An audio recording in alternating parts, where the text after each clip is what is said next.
Hey everyone, welcome back to the channel. In today's video, I'm going to show you how to fade in and fade out on CapCut PC. So it's really simple and easy. First of all, you just have to import your video in CapCut, and after importing the video, just drag your video into the timeline like this. Now this is our video. So now we have to add fade in and fade out. So what we have to do is we have to come on this section. As you can see, video, audio, speed, animation, adjust. We need this animation, so go to this animation tab and you can see three options here as well: in, out and combo.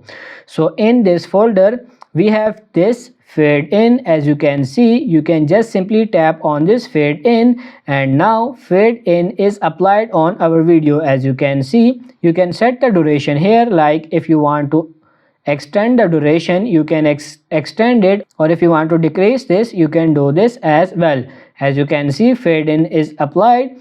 Now for fade out, you have to go to this out section and you can find this fade out here. So just click on this fade out like we add fade in, and as you can see, fade out is also applied. Again, you can set the duration here, and now as you can see, the duration is also set.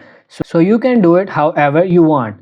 But that's pretty much how you can add fade in and fade out on CapCut PC. So that's pretty much it for this video. I hope this video was helpful. If it is, like it and subscribe to the channel. Thank you.